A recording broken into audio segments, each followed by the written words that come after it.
Joker 2 is a good movie, guys, and I am tired of pretending that it's not. Welcome to Flicks, and today I'm reviewing Joker 2 Folie À Deux? Folie À Deux? I don't know how you say it, but yeah, I'm reviewing Joker 2.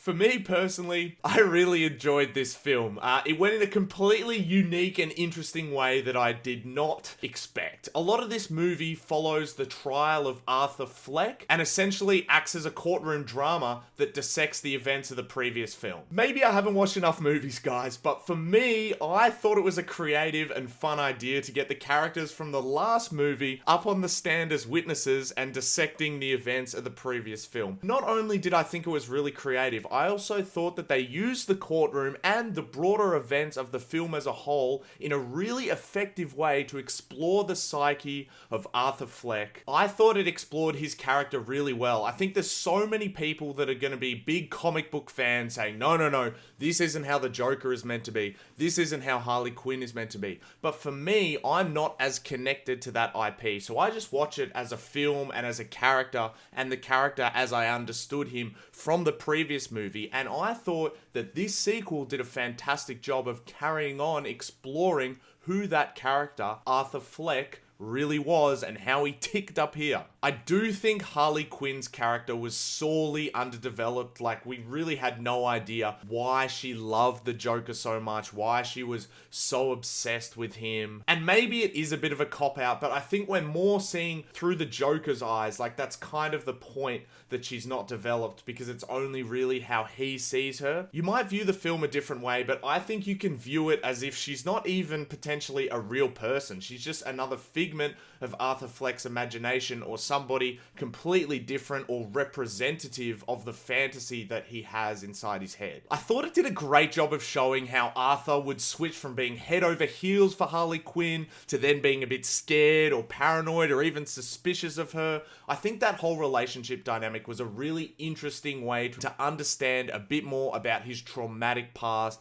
and his abusive upbringing. Lady Gaga is pretty great in this, as you'd expect. She's a great actor and a great performer, but there is a few moments where it felt like the lip sync didn't quite line up with her character, which was a little bit strange. But people hating on this, come on guys, I thought the music worked quite well, and again, Lady Gaga is such a great presence on screen. Joaquin Phoenix as well. Look, I'll be the first to admit I was a little bit salty with him after not enjoying Napoleon or Beau is Afraid, but guys, I was completely wrong. He has redeemed himself here. He puts in an amazing performance in both these movies as Arthur Fleck, and he deserves all the praise that he gets for it. He should get more. He should get more for this movie, but he won't because everyone hates it, but he should. Brendan Gleeson is also really great here too. There's this one particular moment that really had me chuckling. Was great to see him on screen. I've seen a few comments of people complaining that this wasn't a musical enough, and seriously guys, I thought the musical sequences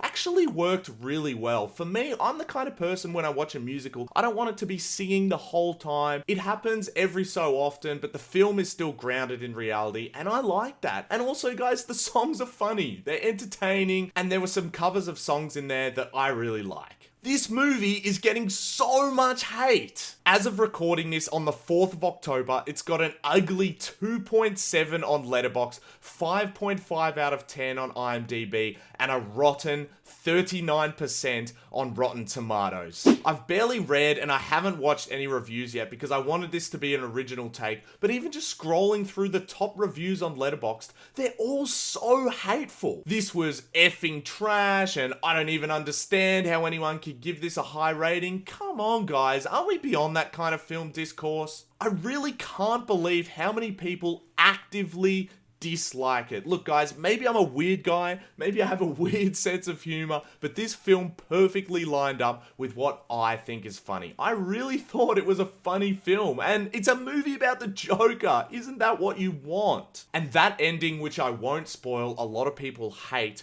I thought it was close to perfect in my books. And I feel like, again, that's the point. It's meant to subvert expectations. It's meant to be ironic. It is a movie about the Joker. Again, I think so many people can't let go of their comic book expectations of what the characters are meant to be. And look, fair enough. If you've been a Batman fan your whole life, fair enough. But the rest of you, come on, guys. It's a take on the character. It's not the definitive take on the character. So I don't really understand why people hate on it for that reason. And it offers so much more than what Marvel's been putting out the last few years. Come on. Not to mention as well how great visually this film looked. It had excellent cinematography. But yeah, overall, Todd Phillips, take a bow, my friend. What do I think this is trying to say? What do I think this is about? Without going into spoilers, the film treats Arthur Fleck as a character with just as much weight as the Joker, and that allows it to go into these unexpected territories, subverting so many people's expectations.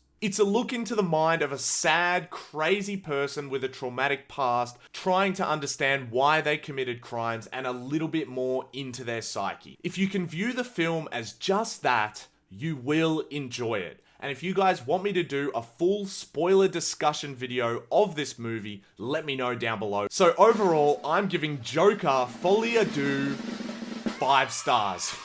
Just kidding, guys. I'm gonna give it 3.5 out of 5. Look, maybe a few of the songs went on a little bit too long. Maybe the pacing was a little bit off and Harley Quinn's character was a bit There's a bit too much Deus Ex Machina in this film as well, but again, maybe that's just in Arthur's head. It's silly at times, it's a lot of fun, and I'm tired of pretending that it's not.